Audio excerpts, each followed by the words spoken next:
আসসালামু আলাইকুম ভিউয়ার্স, কিভাবে আপনারা বক্রম এবং ফিজিং ছাড়া গলা তৈরি করবেন তা আজকে এই ভিডিওটিতে আমি দেখিয়ে দেব।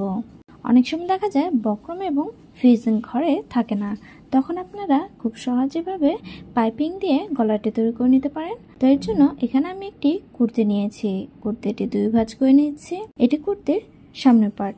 তো সামনের পার্টে গলার জন্য এখানে আমি 3 ইঞ্চি পরিমাণ পুট নিচ্ছি এবং গলা ডিপ নিচ্ছি 5.5 ইঞ্চি। তারপর বক্স শেপ করে নিচ্ছি।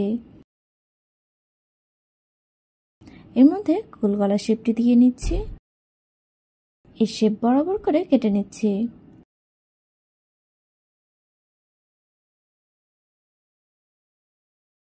এখন পেছনের পার্ট নিয়েছি, পেছন পার্টে পুট নিচ্ছি 3 ইঞ্চি এবং গলা ডিপও নিচ্ছি 3 ইঞ্চি।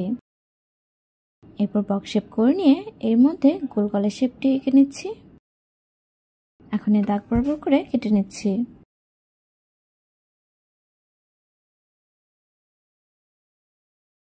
তারপর পিছন পাটটি সোজাভাবে বিছিয়ে নিয়েছি। এর উপর আমি সামনের পাটটি উল্টাভাবে বিছিয়েছি। তারপর দুটি পুট একসাথে করে নিয়ে আমি পুট দুটি সেলাই করে নিব।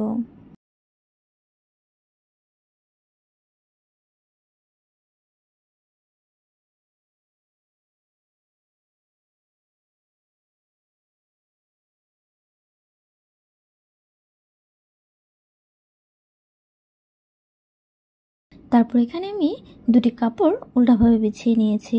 কুর্তিটি কাটিং করার পর সাইডে কাপড় রয়েছিল, সেই কাপড়টি নিয়েছি। এখন কাপড়টিতে আমি আড়াআড়ি ভাবে একটি সোজা দাগ দিয়ে নিয়েছি। এই আড়াআড়ি দাগ থেকে 2 ইঞ্চি করে করে আমি আরেকটি মার্ক করে নিচ্ছি। এরপরে দাগগুলো মিলিয়ে নিচ্ছি। এর অপর সাইডেও আবারও 2 ইঞ্চি গ্যাপ করে আরেকটি মার্ক করে নিচ্ছি। এখন এই দাগ বরাবর করে কেটে নিচ্ছি।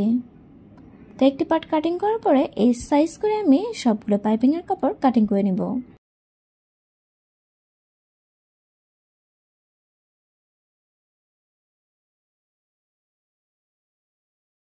উপরের দিকটা আড়াআড়ি করে রাখছি। এখন ওই টুকরা আড়াআড়ি কাপড়গুলো একসাথে জয়েন দিয়ে নেব। তো সোজা পার্টের সাথে সোজা পার্ট মিলিয়ে নিয়ে তারপর দেখুন এভাবে আমি উল্টাভাবে রেখে পাইপিং এর কাপড়টি জোড়ে দিয়ে নিব। তো সবগুলো কাপড়কে আমি এভাবে জোড়া দিয়ে নিব।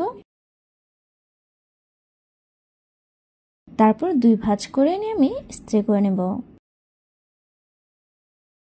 পাইপিং এর কাপড়টি আমি জোড়া দিয়ে নিচ্ছি।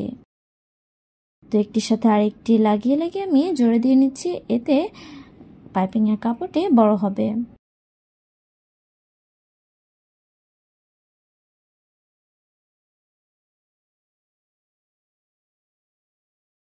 তো এভাবে সবগুলো পাইপিং এর কাপড় আমি জোড়া দিয়ে নিয়েছি। এখন এই এক্সট্রা কাপড়টি দেখুন 2 পাশ দিয়ে এক্সট্রা কাপড়টি রেখে মাঝে নখ দিয়ে একটু চাপ দিয়ে নেব। এরপর ইস্ত্রি করে নেব। তো এরপর আমি দেখুন এভাবে 2 ভাঁজ করে নিয়ে ইস্ত্রি করে নেব। এই যে কাপড়টি আমি ইস্ত্রি করে নিয়েছি।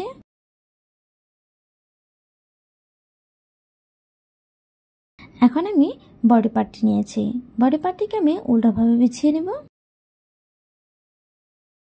পাইপিং এর কাপড়টি আমি উপরের দিকটা সোজা করে কেটে নিয়েছি। বডি পার্টের পিছন পার্টের গলাটির মিডল পয়েন্ট থেকে আমি পাইপিং এর কাপড়টি এভাবে ঘুরিয়ে ঘুরিয়ে সেলাই করব।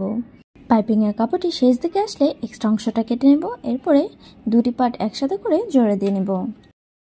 তো চলুন এখন সেলাই করে দেখিয়ে দিচ্ছি। পিছন পার্টের গলার মিডল পয়েন্ট করে আমি পাইপিং এর কাপড়টি সেলাই করে নিচ্ছি। ওপেন দিকটা কিন্তু আমি সেলাই করে নিচ্ছি। এই কুর্তিটি আমি সাইড পকেট রেখেছি। তো একজন আপু আমাকে কমেন্টস করেছিলেন যাতে সাইড পকেট করতে ভিডিও আপনাদের সাথে শেয়ার করি। তো এর জন্য নেক্সট আমি এই কুর্তির সাইড পকেটের ভিডিওটি আপনাদের সাথে শেয়ার করব। এর জন্য আমার চ্যানেলটি সাবস্ক্রাইব করে পাশে থাকা বেল আইকনটি অলে ক্লিক করে দিবেন, তাহলে কিন্তু পরবর্তী ভিডিওর নোটিফিকেশনটি আপনি সাথে সাথে পেয়ে যাবেন। এখন দেখুন পাইপিং এর এক্সট্রা কাপড়টি কেটে নিয়েছি।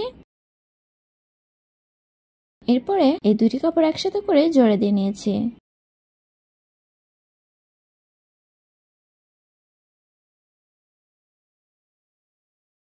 এই অংশটা দেখুন সেলাই করার বাকি রয়েছে। এখন এই অংশটা আমি সেলাই করে নিব।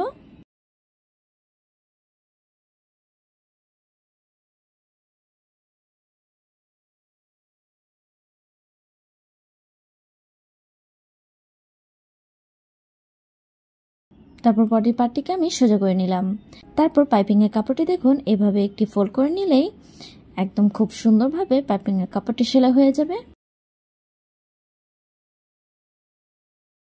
এখানে আপনারা যতটুকু পরিমাণ গলার পুট দেন তার থেকে কিন্তু 2 সুতা বা হাফ ইঞ্চি পরিমাণ এক্সট্রা করে এই পুটটি কাটিং করতে হবে। যারা 2.5 ইঞ্চি পুট দিয়ে গলাটি কাটিং করেন তারা এই মেজারমেন্টে গলাটি কাটিং করে নিতে পারেন। এতে কিন্তু পুট এভাবে সেলাই করলে পুট কিন্তু একটুও খেপে যাবে না।